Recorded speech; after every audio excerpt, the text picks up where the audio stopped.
Leaving a mistake in a song is okay. It's not the end of the world. Even the most talented people of all people make mistakes. If you're a little bit of a perfectionist when you're making music, I'm sure your mind will change by the end of this video. I'm sure many of us have probably done this at one point or another. You're listening to a song or you're making a song, and there's just something about it that's just not hitting right with you. It's super cringe. Every time you hear it, you just I just want to get this out of my head. And the song could be amazing, but then it's just like that one little thing that you just want to get rid of. But if you're a person who makes music, like that one little teeny thing that stands out to you that's obnoxious as hell, doesn't even really, it's not even really heard by the audience. And also that one little sound can bring a nice little touch to the song. A lot of artists in the indie folk genre, sometimes if you're playing a really somber song, the guitar strings sometimes don't always sound like they're very connected, or they'll have a little reverb part to it that was accidental. Probably from turning your guitar strings a couple steps down or something, and you have looser strings, so it makes it kind of possible to make a mistake on it because it's so loose.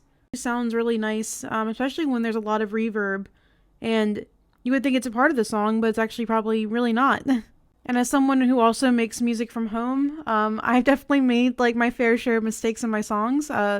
Actually recently, the one song that I've just posted about, my song that I just released called Something Feels Heavy, I fought with that song for a little bit before I released it. I wrote it 4 years ago, but the reason I didn't really release it, or I sat on it for so long, is because there were a lot of guitar parts that sounded kind of off, and I was like, oh, well, I don't really know how to fix that. I tried my best to get rid of the one parts that I didn't like, and I think I did a pretty good job trying to remove and copy paste stuff, but at the same time, it was I still feel I still hear it somewhere, and I'm like, oh, I just want it to be gone.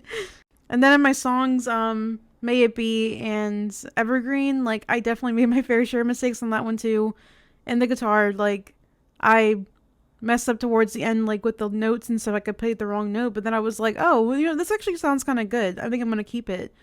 I mean, at that time, I was still no master of recording stuff. I was in my beginning stages, and of course, every day is a new day, and I'm learning more. So, I know that I'll be able to hone my skills in the more that I practice.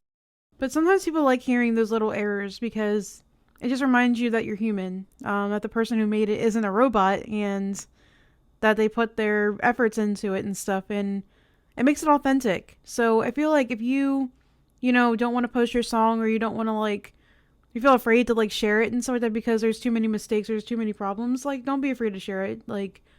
Share it because you want to share it, of course. If you want something that's really polished and whatever, go for it. But it doesn't have to be this perfect thing. And also reminding yourself, if you are someone working from home doing these things, unless you've had really in-depth training, you're not gonna have the most perfect track. So don't give yourself a hard time. If you're going into an industry, someone who's a producer for the industry and whatever, of course they've got all the tools to do everything, but you're working with what you got. And I'm only working with an iPad, a Yeti microphone, and some other stuff, so I'm trying my best here.